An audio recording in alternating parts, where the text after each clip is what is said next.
So this is the second episode of Dragon Ball. And one thing I'm going to do a little different. I was going to go episode for episode, but I'm realizing that some episodes are just filler episodes. So we're going to watch a few and we're going to bundle them together. That's just how it's going to go. We're going to be diving into episodes 2 through 5 of Dragon Ball. And this is where Goku, this is where his adventures with Bulma, they really kick off. They really get started. We've got bandits. We got dinosaurs, we got shape-shifting perverts, and a whole lot of chaos. Episode 2, man. So episode 2 introduces us to Emperor Pilaf, Dragon Ball's first villain, if you really want to call him that.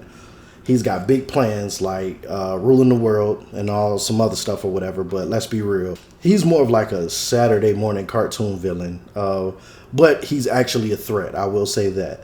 But hey, at least he's got his minions. He has what are their names? I want to say Mai and Shu, I believe that's their names. But to me, those two honestly seem more competent than he does. Honestly, at the end of the day.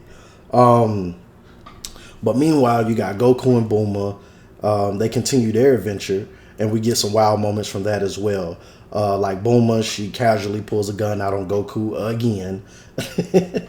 And let's not forget, man, the introduction of a unique new character, Oolong, the shape-shifting pig, with he definitely got some serious problems, but it's all good.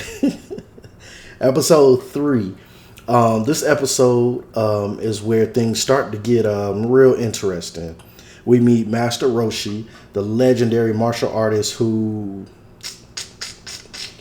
has a particular interest in the ladies. Let's just say that. But we also get one of the most iconic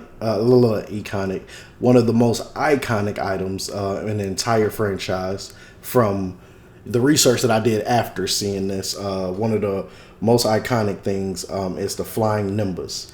The Nimbus is like a magical cloud that, per the show, only the pure of heart can ride, which means Goku, he's good to go. He's all set. But Roshi, not a chance in hell. You feel me? Not a chance. He barely makes it an inch before falling flat on his face. And honestly, that tells you everything you need to know about Roshi. Yeah, man. So there was this moment.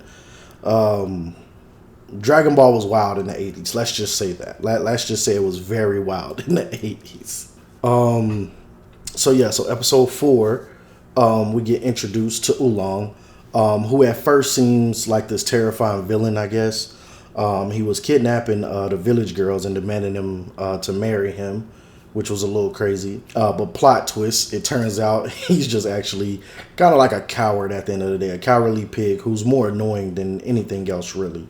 Goku being Goku, he completely humiliates Oolong by playing along with his demands throughout their interactions in the episode, which leads to me, this was one of the funniest fights I've ever seen. I mean, if you look at it, you got Oolong who think he's winning, but the second Goku turns into a tiny version of himself, it's game over at the end of the day.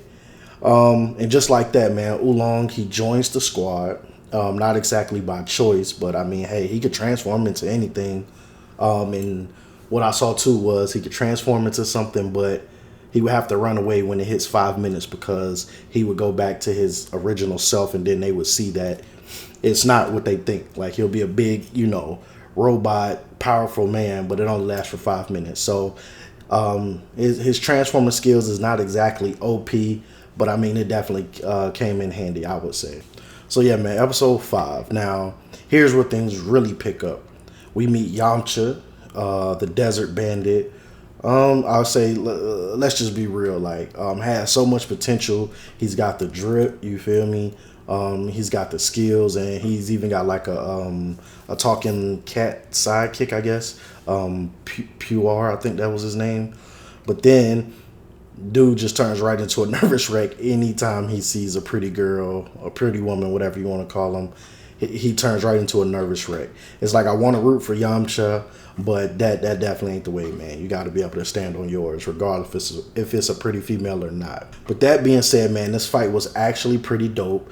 The Wolf Fang Fist, that's probably the coolest technique that I've seen thus far in the series. But Goku being Goku, he's really not fazed by it.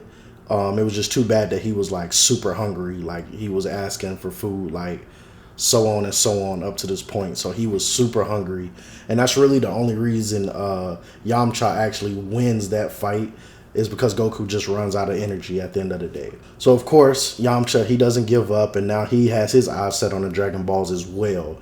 As they find out that they do have Dragon Balls, he actually sneaks in when they were sleeping. He goes upstairs and he thinks he's about to grab the Dragon Balls, but it's actually Bulma's chest. She was sleeping, laying on her back. So that was another crazy. But again, this came out in the 80s. So it is what it is.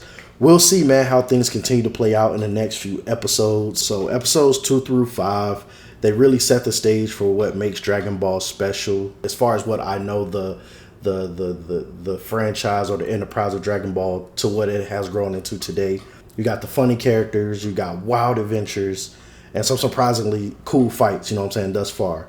We got our first taste of villains like Pilaf and Yamcha, plus the iconic additions of Master Roshi and the Flying Nimbus. Let's be real, the show only gets crazier from here. You know what I'm saying? We know how big Dragon Ball is and what it's turned into and what it is today in 2025. So just seeing where it started, knowing where it's at now, I know it's only going to get better and better. So let me know in the comments, man, who's your favorite Dragon Ball character thus far, episode 1 through 4. Yeah, let me know your favorite character down below. Don't forget, man, like, subscribe, hit the bell so you don't miss the next episode review.